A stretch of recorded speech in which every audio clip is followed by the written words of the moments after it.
Welcome here to more TALKFCB and welcome to the full match preview of Argentina coming up against Colombia right here again in World Cup qualifying, and of course all of this coming just days before the start of Copa America 2021. We are going to be talking about whether Argentina can get the win this time around after they couldn't in their last game against Chile, the full breakdown of the game to come, and all of the team news coming right up.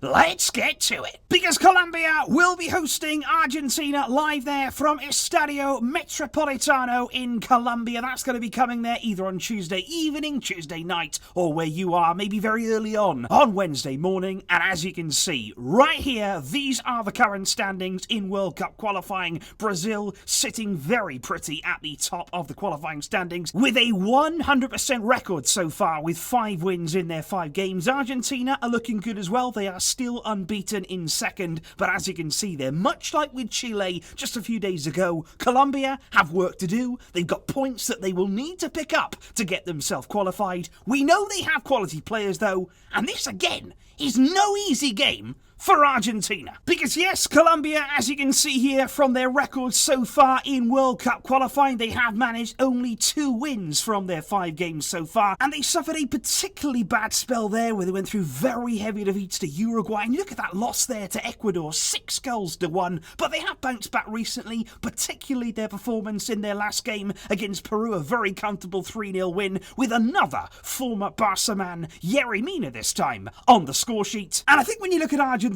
in that game against Chile, I think that's a real example of what they can do as a team, the way they've improved, in the way they passed the ball and dominated the game. But I think Messi said it himself, and he was very, very clear in his thoughts after the game. He said, look, it's been a long time since we last played with each other. It was 7 months since Argentina had played their last game. He said it's not easy. He said we got some young faces now in the team, a few different players here. He said we will improve. He said I think but at times we play good football. He said I'm happy with the result against Chile, aside from the fact, of course, that we could not win. And I think that there is a very fair assessment of where Argentina were against Chile. Like I say, they did some things very, very well. I think they certainly controlled the game. They were the ones who were looking to break down Chile. They were the ones who were on the front foot trying to make something happen. But once again, what they've got to do is just be a lot more focused defensively, because those goals that they concede there from set pieces, from individual errors, it in some ways is like looking in a mirror at Barcelona. Yes, you have so much of the ball, you create chances, you've got very, very good players, but if you make those mistakes at the back, if you make those simple errors, you're not going to go as far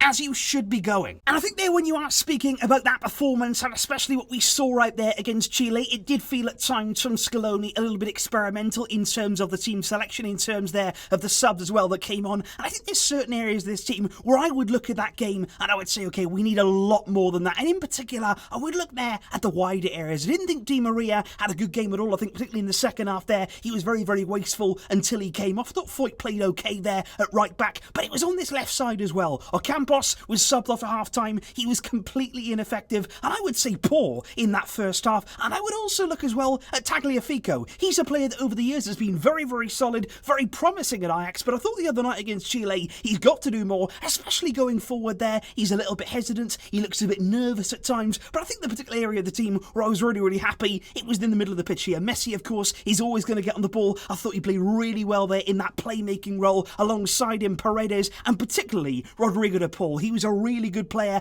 getting on the ball, confident, finding Messi, and especially as well in and around the area. He's happy there to unleash a shot, and he was unlucky actually not to get himself on the score sheet. I think one player who will certainly there have to do more, we want him to do more, it's Lautaro Martinez. I said in the build-up to the game, you've got to get players there nice and close to him. He's not somebody there who wants to be isolated. You want to play the ball into him and then get bodies around him to support him in those areas. So I think in this Argentina team, there's plenty of potential. There's a lot of quality. There's no doubt about that, especially going forward. But Scaloni will know, and he will have seen, that they need to do more, and he will need to make changes. And I think especially there, guys, when you are talking about what Argentina need, and in particular looking at that game against Chile, those wide areas, like I say, is something I would particularly look at. And especially given Argentina, for me, have good players in reserve. They have players there who haven't yet been given that big break, that big opportunity, that can come in, I feel, and really add something to their team, whether it's in this game against Colombia, or whether Scaloni wants to bring them in when we come into Copa America. I think these two players that I'm going to mention,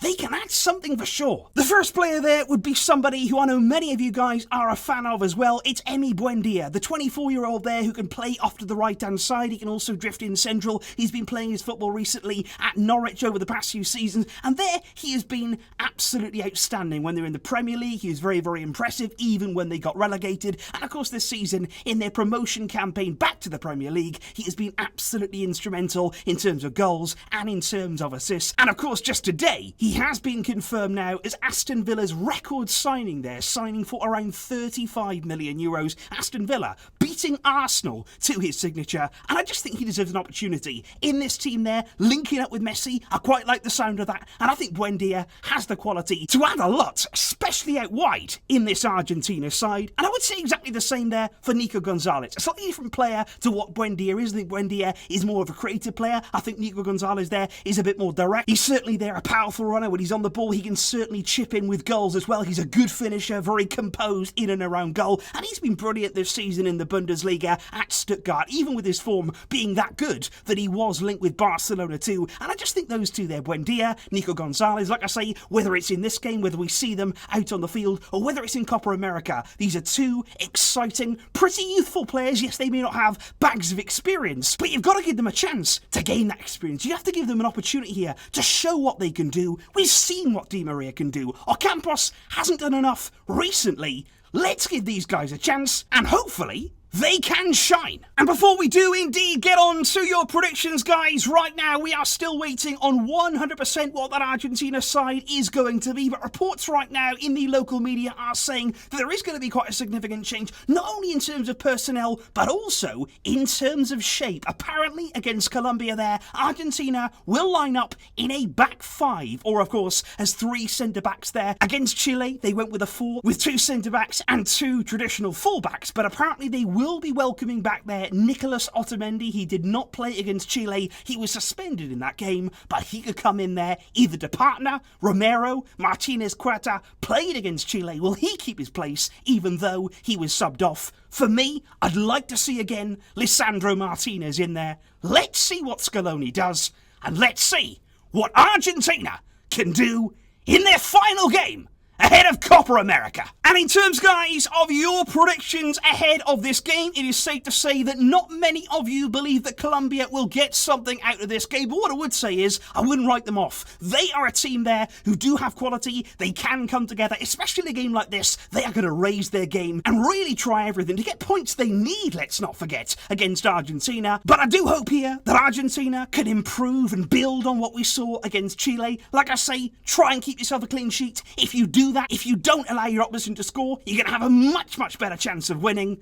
We will wait and see what happens out there, and Messi again will be looking to get on the score sheet. So that right there, guys, is everything we can expect from Argentina's World Cup qualifier against Colombia, which on paper looks like a fantastic matchup there against two really, really energetic sides. Leave your predictions and also leave the team that you would like to see Scaloni opt for in the comments down below. These are big games and big days for the Argentinian national team, and of course in Messi's quest to gain that international glory. I will see you tomorrow with all of the reaction following this game. But until next time, as always, Visca El Barça.